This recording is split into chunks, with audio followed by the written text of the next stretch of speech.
क्यों आए हो यहाँ कहानी शुरू होती है तीन दोस्तों राघव, मानव और ईशान से। कॉलेज खत्म होने के बाद पहली बार वो घूमने निकले थे। राघव का हमेशा कहना था, थोड़ा एडवेंचर नहीं करोगे तो यादें कैसे बनेंगी। उनका प्लान था हिमाचल की एक कम जानी जगह सरियाना घाटी में वीकेंड बिताने का। इस जगह की इंटरनेट पर सिर्फ दो तीन धुंधली फोटोज थीं। देवदार का जंगल, एक शांत झील और उसके बीच खड़ा एक पुराना सा गेस्ट हाउस। एक कोहरे वाला रास्ता रात के करीब 8 बजे उनकी सफेद एसयूवी घाटी की पतली सड़क पर चल रही थी। कोहरा इतना था कि हेडलाइट भी पीछे हट जाती। एक तरफ गहरी खाई, दूसरी तरफ काला जंगल। ईशान ने कांपती आवाज में कहा, भाई सही रास्ता है ना। राघव बोला, गूगल मैप यही दिखा रहा है, आराम से पहुंच जाएंगे। लेकिन जैसे जैसे वो ऊपर बढ़ रहे थे, जंगल और रास्ता अजीब सा महसूस होने लगा। तो सरियाना गेस्ट हाउस आखिरकार उन्हें एक पुराना लकड़ी का बोर्ड दिखा जिस पर लिखा था, Sariyana guest house, welcome to peace. लेकिन पीस वाले शब्द पर किसी ने लाल रंग से एक बड़ी एक्स बना दी थी। तीनों थोड़े असहज हुए, लेकिन राघव गाड़ी अंदर ले गया। गेस्ट हाउस पत्थरों से बना 3 मंजिला ढांचा था। बेलें लिपटी थीं, खिड़कियां आधी टूटी थीं और हवा में पुरानी बंद जगह की महक थी। दरवाजा खोलने आया एक बूढ़ा चौकीदार। धीमी भारी आवाज में उसने कहा, कमरे खाली हैं, पर ऊपर ना जाना। मानव ने हंसने की कोशिश की। क्यों, ऊपर कोई रहता है क्या? बूढ़ा बोला, जो गया वो वापस नहीं आया। ती पहली रात के संकेत। तीनों नीचे के कमरे ले लिए, खाना खाया, आग जलाई और बातचीत करने लगे। तभी ऊपर वाली मंजिल से धीमी सी आवाज आई, थक थक थक, जैसे कोई भारी चीज फर्श पर गिर रही हो। राघव ने टॉर्च उठाई, चलो देखते हैं। ईशान और मानव ने मना किया, पर राघव नहीं माना। चार ऊपर का कमरा ऊपर पहुंचकर उन्हें एक लंबा गलियारा दिखा। आखिरी कमरा आधा खुला हुआ था। अंदर एक पुरानी झूलती कुर्सी अपने आप हिल रही थी, धीरे धीरे, जैसे अब भी कोई वहां बैठा हो।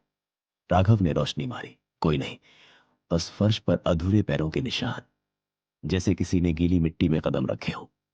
तभी दरवाजा अपने आप जोर से बंद हो गया। कमरे के किसी कोने से एक धीमी टूटी आवाज आई, क्यों आए हो। तीनों डर गए और नीचे की ओर भागे। 5 गायब चौकीदार नीचे पहुंचकर देखा, चौकीदार वहां नहीं था। उसकी लाठी टेबल पर पड़ी थी, जैसे वो जल्दी में गया हो।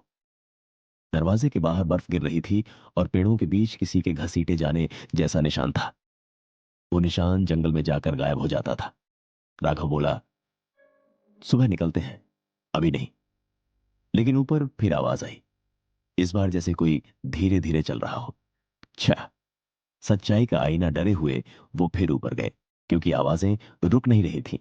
इस बार कमरे में एक पुराना आईना रखा था। राघव ने उसमें देखा और पीछे 3 परछाइयां दिखाई दी। एक उसकी, एक मानव की और एक तीसरे आदमी की, जो वहां था ही नहीं। अचानक आईने में लहरें उठी और ऐसा लगा जैसे कुछ अंदर से बाहर आने की कोशिश कर रहा हो। माहौल ठंडा हो गया। दीवारों पर बने निशान हल्के चमकने लगे। साथ साया सीढ़ियों के ऊपर एक लंबी धुंधली आकृति दिखाई दी। शरीर इंसानों जैसा, लेकिन चेहरा ढका हुआ। आंखों की जगह सिर्फ काला धब्बा। वो धीरे धीरे नीचे उतर रही थी। ईशान कांपते हुए बोला, कौन है वहां? और आवाज आई, वही जो तुम तीनों में से एक है। तीनों हिल गए। उनके पास खड़ा ईशान अचानक अजीब तरीके से खामोश हो गया। आईने में दिखी थी वो तीसरी परछाई, और अब वो ईशान के बहुत करीब थी। 8 गेस्ट हाउस का राज। राघव को अचानक दरवाजे के पास मिट्टी के तेल का डिब्बा दिखा। उसे समझ आ गया कि यहां पहले भी आग लगी होगी।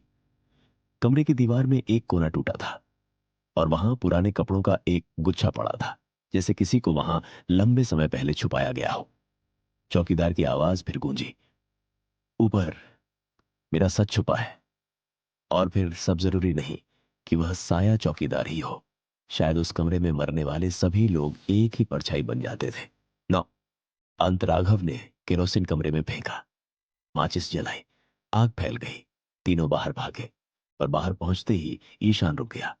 उसका चेहरा बदल रहा था, जैसे कोई दूसरा उसके अंदर समा रहा हो। वो बोला, मैं तो यही था, हमेशा से। और वो पीछे चलता हुआ गेस्ट हाउस की तरफ लौट गया। राघव और मानव घाटी में एक गिरते पड़ते गांव तक पहुंचे।